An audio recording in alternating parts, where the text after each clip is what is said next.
मोहम्मद अली भाई चले गए, यही तुम मर जाओ मर। वो बंदा नेपालगंज से तुम्हारे लिए जनाजे में शिरकत करने नहीं आएगा। अभी नेपालगंज में होगा, वो नहीं आएगा तुम्हारे जनाजे में। और ये जो इलाकाई मौलवी हैं बेचारे, भीगते भीगते खड़े हैं तुम्हारे जलसे के लिए, लेकिन न कमेटी का पता है, न जलसा करवाने वालों का पता है किस मौलवी ने खाना खाया कि नहीं खाया, कौन कहां बैठा है, उनको पता था। उनको खाली मोहम्मद अली चाहिए, सिर्फ मोहम्मद अली चाहिए। तो मोहम्मद अली साहब गए, लाओ सलाम पढ़ लेते हैं और जलसा खत्म। और मोहम्मद अली भाई कितना भी कम लेके गए होंगे तो 25,000 भारतीय लेके गए होंगे। 25,000 भारतीय की बात कर रहा हूं, उससे कम में तो सौदा ही नहीं हुआ होगा भाई। लेकिन फिर भी हमारे कान पे जू नहीं रहेंगे। हम तो कह रहे थे अगर वो नीचे बैठ जाते तो आप उनकी खोपड़ी पे जूता पहन के चढ़ने की हिम्मत है आपके अंदर, समझ रहे हैं। और जितने नौजवान उछल रहे थे ना, इनसे पूछ लो तो इन्हें वजू करने के फर्ज पाते पता नहीं है वजू में फर्ज कितने हैं। हाँ, मैं जानता हूं तुम्हारी हैसियत कितनी है, तुम्हारी हकीकत कितनी है। अपने गांव के इमाम, ये जितने लोग बैठे ना, तकरीबन सब मुसलमान लोग बैठे हैं और हर किसी के गांव में मस्जिदें होंगी। मोहम्मद अली भाई आए, हमें उनसे कोई दुश्मनी नहीं है। उनका एक्सीडेंट हुआ, अल्लाह उन्हें सलामत रखे, ये रब का एहसान है। लेकिन ईमानदारी से बताना, जलसा करवाने वालों भी कान खोल के सुन लो, जलसे में आने वाले भी सुन लो, समझे ना। खुदा जाने हमने क्या मिजाज बना दिया है जलसों का। पता है जलसों से इसीलिए फायदे की जगह नुकसान होने लगा। इस जलसे में कुछ नहीं तो कम से कम 2.5 से 3 लाख रुपया खर्च हो रहा हो, और ना हो पता तो इम्तियाज भाई और उनके तमाम टीम के लोगों से पूछ लीजिए।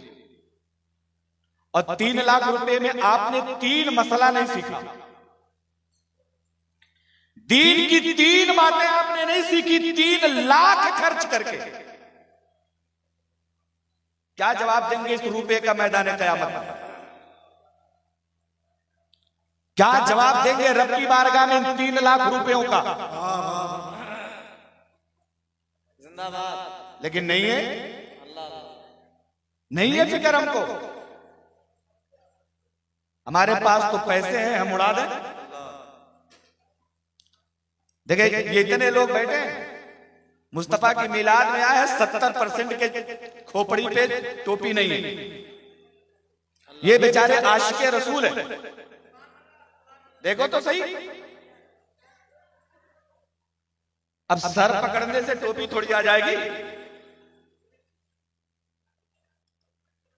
लेकिन हैरत है हमारी कौम पर। अभी मस्जिद के इमाम साहब से पूछ लो, आपके गांव की मस्जिद के इमाम की तनख्वाह क्या है? तो बहुत ज्यादा दे रहे होंगे तो 10 से 12 हजार रुपए नेपाली। 10 से 12 हजार नेपाली दे रहे होंगे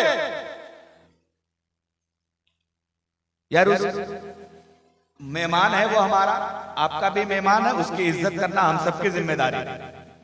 लेकिन मेहमान 2 घंटे के लिए आए तो उसकी इतनी इज्जत कर लो कि जो 30 दिन यहां रहे, तुम्हारे हर दुख दर्द में तुम्हारे साथ रहे, उसको पीठ के पीछे डाल दो। ये ईमानदारी है, ये सच्चाई है, ये मोहब्बत है आपकी। इतनी बेहतरीन नाते पाक पढ़ते हैं ये हाफिज अमीन साहब, लेकिन किसी को न कमेटी को ये फिक्र हुई कि लाओ इनकी एक नात पढ़वा दे। और आप लोग तो माशाअल्लाह जिस काम के लिए आए थे वो तो उदमबाजी आपने कर लिया, समझ रहे? इसलिए मेरे भाइयों अभी वक्त है, अभी वक्त है तुम्हारे पास। ये अपना लाइफ स्टाइल बदल लो। हमें पता है कि तुम व्हाट्सएप और फेसबुक पे रील बनाने वाले लोग हो। हमें पता है तुम चुपके चुपके लड़कियों से व्हाट्सएप पे बात करने वाले हो। हमें बहुत अच्छे से पता है कि रात के अंधेरे में तुम वीडियो कॉल करते हो दूसरे की बहन बेटियों को, लेकिन यही जब अपने ऊपर आती है ना तो मौलाना के पास दौड़ के जाता, हजरत कहीं ताबीज बनाए दो, हमारी बहन किसी के साथ बात कर रही है। ताबीज अपने लिए भी बनवा लेता कि हम भी किसी की बहन से रात में चुपके चुपके बात करते हैं, लेकिन नहीं समझ में आया। इसलिए देखिए, एक तकरीर कारी साहब की, इमाम साहब की, वो कादरी मस्जिद वाले इमाम साहब की 10-15 मिनट की हो गई है। इन्होंने भी अपना खाना और नजराना हलाल कर लिया, बेचारे भीग गए, 1-2 लोगों 3 लोग नामों की निजामत कर ली।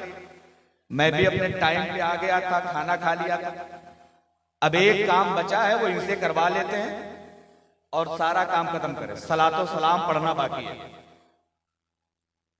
वो इनसे कह देते हैं भैया पढ़ दो, तुम भी अपना हलाल कर लो। समझे ना यार, हमारी कौम को अल्लाह जाने क्या हो गया भाई।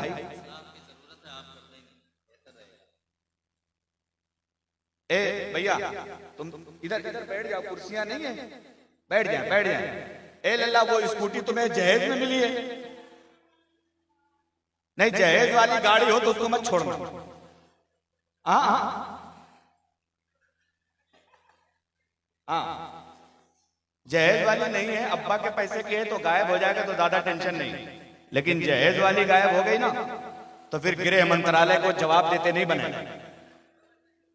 हाँ भैया, तुम दोनों लोग मुस्कुरा रहे हो, इधर आ जाओ। ए लल्ला, उधर मत जा। अरे पर्दा करना साईं गांव की औरतों को चाहिए तो तुम मर्द होके कर रहे हो भाई।